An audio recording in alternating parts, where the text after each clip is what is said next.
दुनिया में जितने देश हुए जिन्होंने भ्रष्टाचार पर अंकुश लगाया, खत्म तो शायद कहीं नहीं हुआ है, लेकिन दुनिया में जो देश हैं जिन्होंने भ्रष्टाचार पर अंकुश लगाया है, उन देशों का जाकर अध्ययन कीजिए। स्कैंडिनेवियन कंट्री जो है दुनिया में, वहां भ्रष्टाचार सबसे कम है।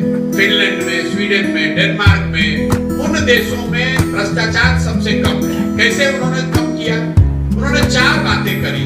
पहली बात, उन्होंने ईमानदार जनप्रतिनिधियों का चुनाव किया।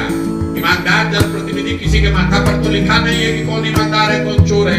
ईमानदारी तब आएगी जब अपने जनप्रतिनिधि को आप अकाउंटेबल बनाइएगा कि भैया तुम चोरी करोगे, तुम गलत करोगे, काम नहीं करोगे तो अगली बार तुमको हरा देंगे। तो धीरे धीरे लोग सुधरने लगते हैं। जैसे मान लीजिए बिहार में ही नल जल में लूट हुआ तो जितना वार्ड सदस्य लोग लड़े थे सब चुनाव हार गए, तो अगली बार चोरी करने से थोड़ा पहले डरेगा।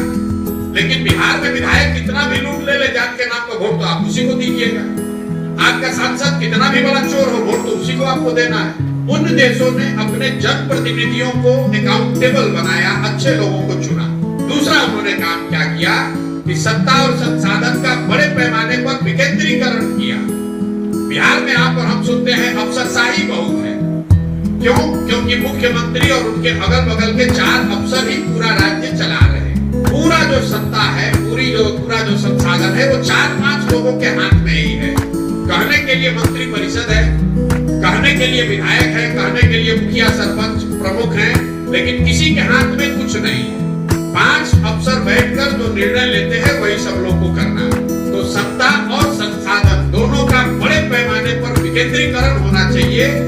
पंचायती राज एक्ट में लिखा हुआ है कि सरकारों को 1/3 विकास का राशि पंचायती राज के माध्यम से खर्च करना है। और बिहार में पिछले 30 वर्ष में कुल 3-3.25% पैसा ही पंचायती राज के माध्यम से खर्च हो रहा है। सब अफसर खर्च कर रहे हैं। तीसरा, इन देशों ने क्या किया? उन्होंने बड़े पैमाने पर जन भागीदारी की बात करी। अभी बिहार में कोई अगर योजना केंद्र सरकार की चल रही है, आपको पता ही नहीं है कि योजना चल रही है कि नहीं चल रही। आयुष्मान कार्ड बन रहा है, आधी जनता बिहार में उसको पता ही नहीं है कि आयुष्मान कार्ड में हमको मिल रहा है कि नहीं मिल रहा है। आयुष्मान कार्ड चलाने वाले लोग हमसे आकर मिलते हैं कि भैया कैंप लगाते हैं, जाते हैं, समझाते हैं, फिर भी लोग कार्ड नहीं बनवा रहा है। किसान को 6,000 रुपया मिलना है, 6,000 से कुछ होना नहीं है, लेकिन फिर भी वो भी 6,000 किसान नहीं ले रहा है। जो सरकारी योजनाएं चल रही है या जो आपके लिए बनी है वो आपको जानकारी में नहीं है। गरीब आदमी को तो बिल्कुल ही जानकारी नहीं है। और चौथा, उन देशों ने टेक्नोलॉजी का बड़े पैमाने पर प्रयोग किया। फिर मैं नल जल का उदाहरण दूंगा।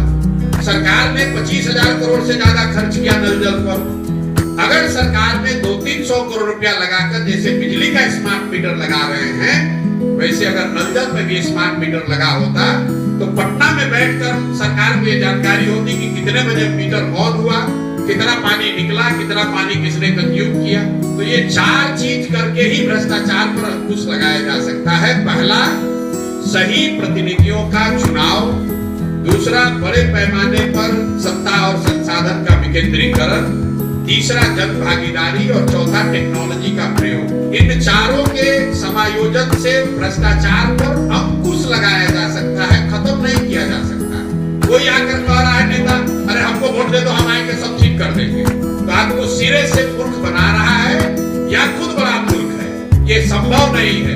आपने देखा इस देश में जन लोकपाल का नाम आया, ये कानून बनेगा, देश से भ्रष्टाचार खत्म हो जाएगा। जो लोग इसका आंदोलन किए वही लोग भ्रष्टाचार में जेल में गए। अगर इतना आसान होता तो आप समझिए पूरी दुनिया में सैकड़ों देश हैं, आप वही और हमको सबसे ज्यादा बुद्धि है, दूसरे देश वाले जन लोकपाल नहीं बना देते और सब भ्रष्टाचार खत्म हो जाता है। कोई सिल्वर बुलेट नहीं है कि बस एक कानून बनाए और भ्रष्टाचार खत्म हो गया। ये सतत प्रक्रिया है। जैसे जैसे व्यवस्था को अकाउंटेबल बनाइएगा वैसे वैसे भ्रष्टाचार कम होता जाएगा। जितना आपका व्यवस्था अकाउंटेबल नहीं होगा उतना आपको भ्रष्टाचार बढ़ेगा। नेता इसलिए भ्रष्टाचार कर रहा है कि उसके मन में हारने का डर नहीं है। उसको मालूम है कि बिहार की जनता हम कितना भी लूटपाट मचा ले, अंत में आकर वोट हमको ही देगा। जाति के नाम पर दे या लालू के डर से दे या भाजपा के डर से दे, वोट हम ही को देगा।